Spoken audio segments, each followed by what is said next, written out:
toutes et à tous. Donc, dans une première partie, on a vu la factorisation niveau 1, c'est-à-dire on transforme une somme en produit de facteurs, des factorisations simples. Là, on va faire des factorisations un peu plus compliquées. On va utiliser les deux méthodes. On trouve un facteur en commun où on utilise les identités remarquables. Les identités remarquables, je les ai inscrites ici. Donc les trois, elles sont à connaître par cœur. Vous les mettez dans une fiche pour les mémoriser. Il y a trois exemples sur lesquels on va travailler. Alors, le premier exemple, il faut que j'utilise une des deux méthodes. J'utilise l'identité remarquable, j'utilise un facteur en commun. Il est difficile de croire aux facteurs en commun ici. Il est plus facile de croire aux identités remarquables, car ici je vois 16x carré moins 40x plus 25. Je compte, il y a trois termes, et ici il y en a 3. Il y a un moins, il y a de fortes chances que ce soit la deuxième. Comment être sûr de son coup? La méthode est simple. 16x carré, qu'est-ce que c'est 16x carré?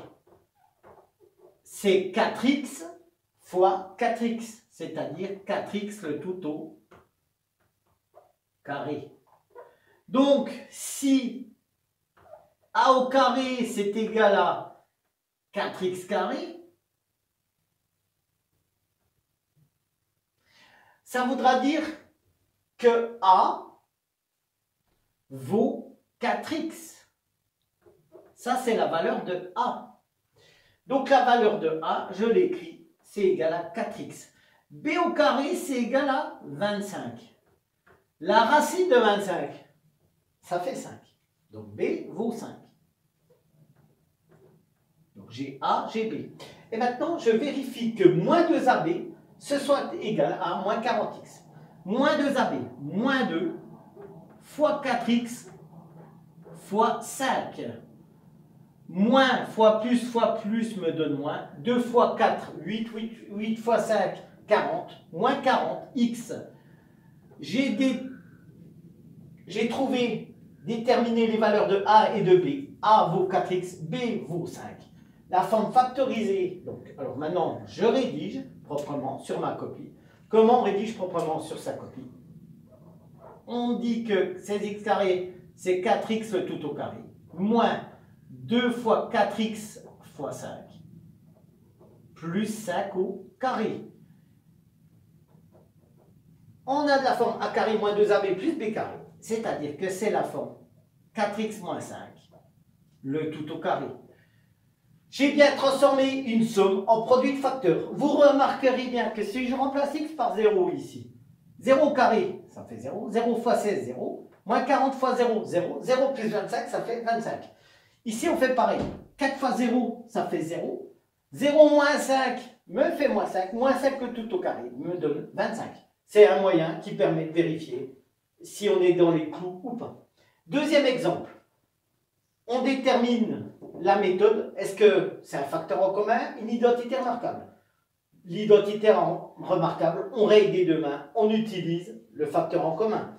Ici, vous voyez apparaître le même facteur. 4x plus 3. 4x plus 3. Si vous voyez un même facteur en commun, c'est simple. Vous factorisez par 4x plus 3. Donc, 4x plus 3, facteur 2.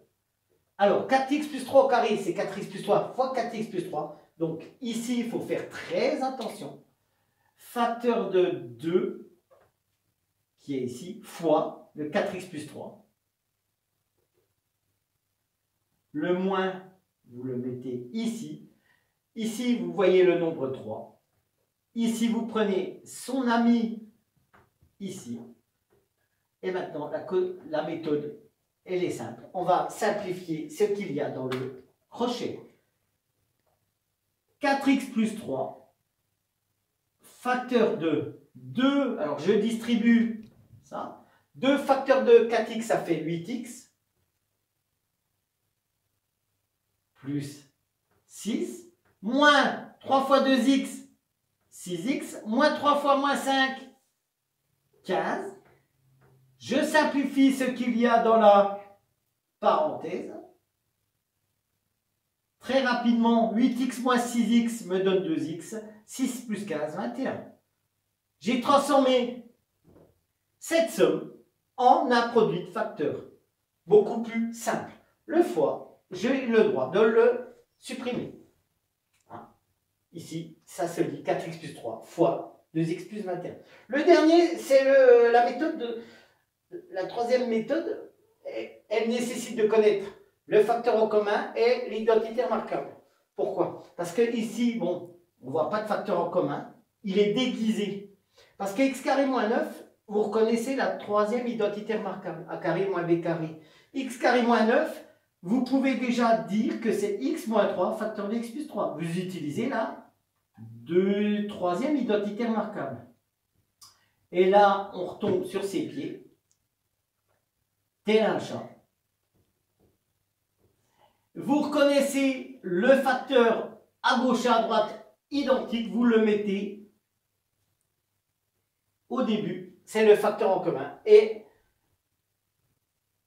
vous rajoutez x moins 3, et vous faites attention au signe, moins 2, facteur de, et on va écrire tout le bloc ici.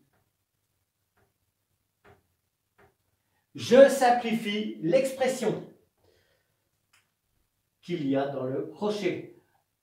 Il est à noter que le x plus 3 que j'ai mis en facteur, il restera du début à la fin, en début d'expression. Je n'y touche plus. X moins 3, je n'y touche pas. Moins 2 fois 3x, moins 6x, moins 2 fois moins 5, plus 10. J'effectue les simplifications. X plus 3, x moins 6x me donne moins 5x. J'ai 1 euro, j'en dois 6, j'en dois 5. Si j'en dois 5, le signe c'est le moins.